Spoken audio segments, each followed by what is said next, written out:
Yes, welcome to a marriage masterclass with Jesimiel Ogbe.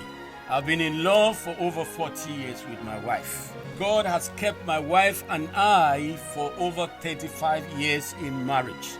If you add courtship, that's over 40 years.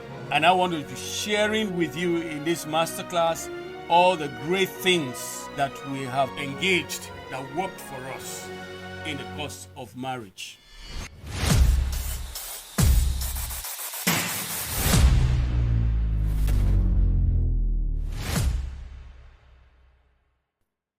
We're looking at money in marriage. Money in marriage.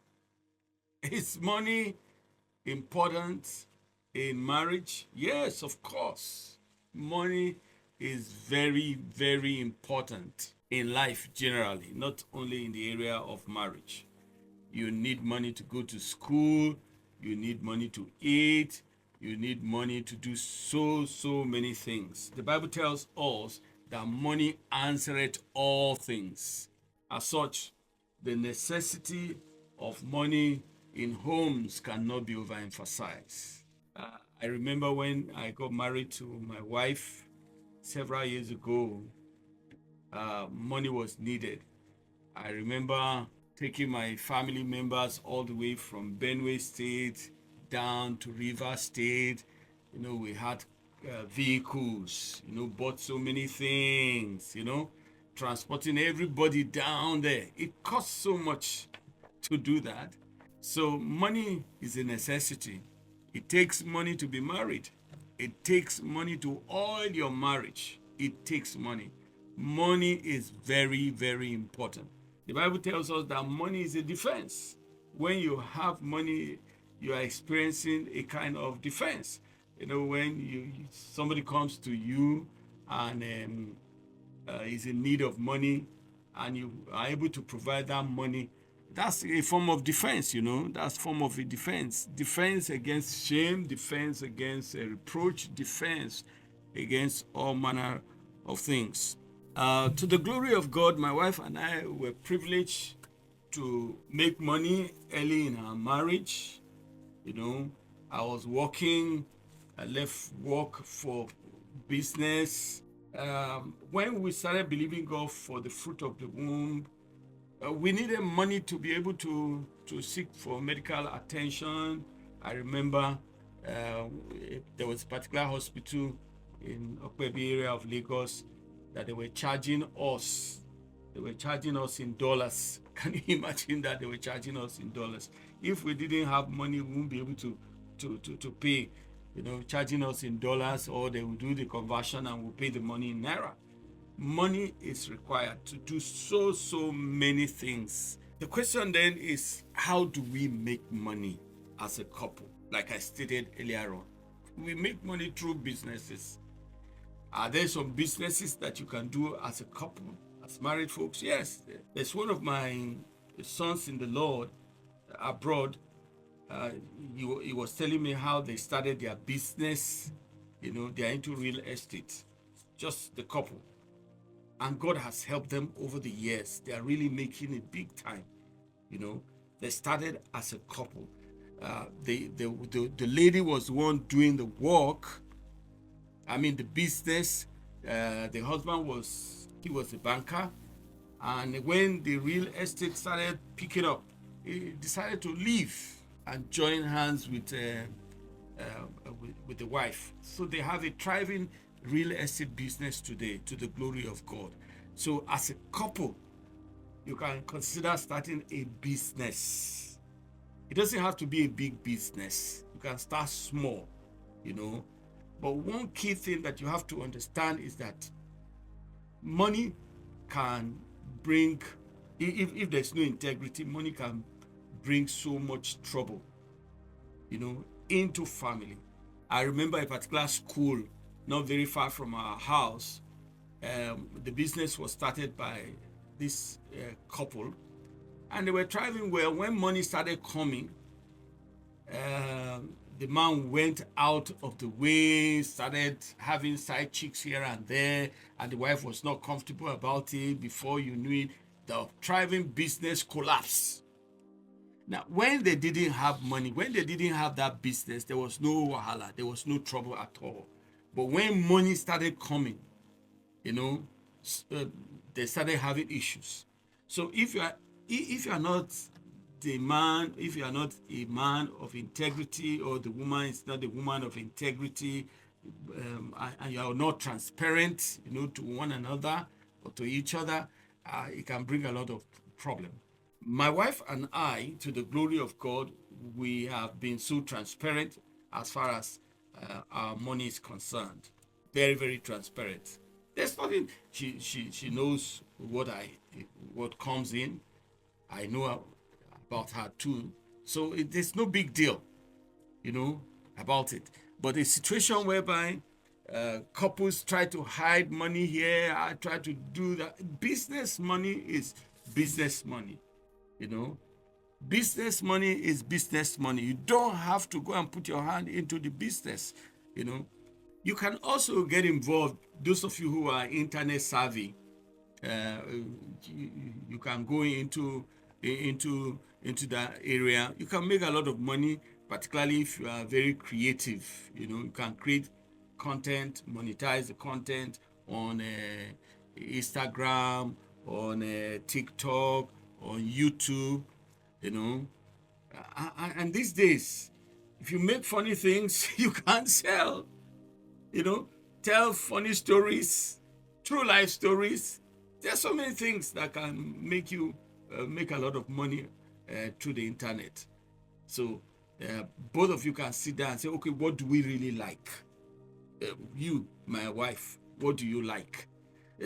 Two of you like sharing stories. Those funny stories can be monetized if you create the content and place them on the net for people, And you can also make money through savings, and through investments. My wife and I, we have some investments.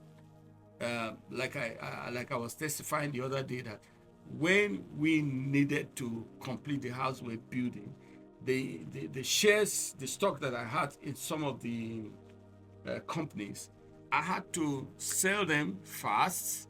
I called in a broker, a stockbroker, to help me sell those stuff.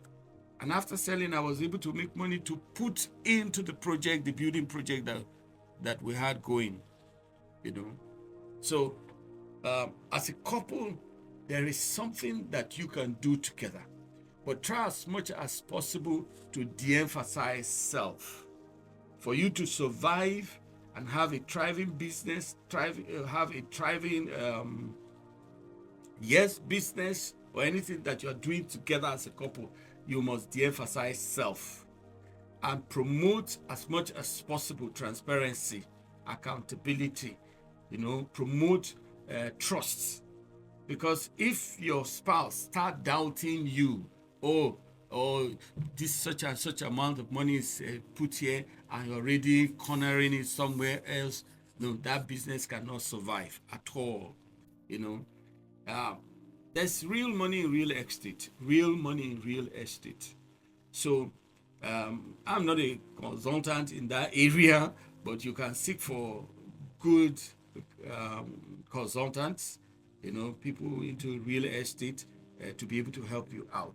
A couple of months ago, a particular individual met me, and so I want to dispose this property. I say I'm not into real estate, but this son of mine who is into real estate. There are people who know better. So if as a couple, both of you now decide, okay, we want to make money through real estate, there are people who have gone ahead of you. Consult them. The truth is that money is needed in your house. Don't be lazy. Fight laziness by all means. As a man, fight laziness. As a woman, fight laziness.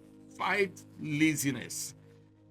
I know a particular couple now. Both of them are into cooking. Both of them are into cooking. They are caterers. The business was started by the wife before, but the man decided to join, and two of them are thriving well. I have a couple of individuals like that who are working together, and like I always advise them, try as much as possible to be transparent to each other.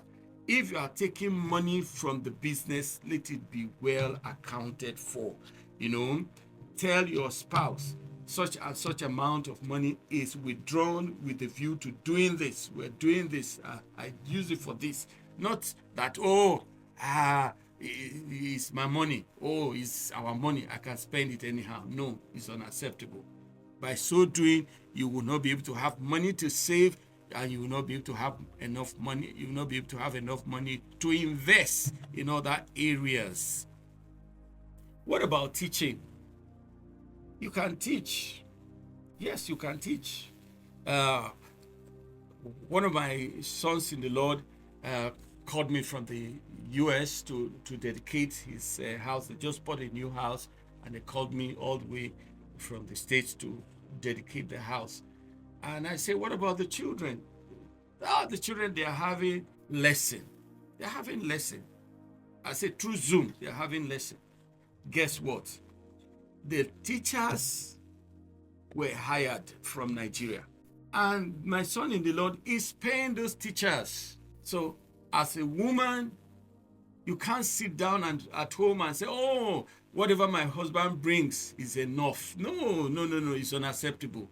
What are you bringing to the table? You must be productive. You must do something. And don't raise your shoulders too high and say, I can't do this kind of, this work is too menial. Oh, this one is not blah, blah, blah, blah. Now, when my wife lost her job where she was working before, she decided to go into baking cake, making donuts, making all, what have you, to be able to bring something to the table. Because I just started a ministry, and how much was I bringing, as a missionary? It wasn't much. So, and she has lost her job. So there was no money coming from her place of work. She needed to contribute to the family. So what did she do? She decided to go into cooking. She was cooking, making things, and the good thing about it is that after cooking, before taking some of them out, we will have some left, to be able to eat at home. So a woman who is not doing anything is an abuse to destiny, is an abuse to marriage, is an abuse to God. A man that is not doing anything is an abuse to marriage, abuse to destiny, is an abuse to God. The Bible says a man who cannot provide for his family is worse than an infidel. I don't want to be worse than infidel. I don't want to be bad to the point that people say, I can't do this for my family.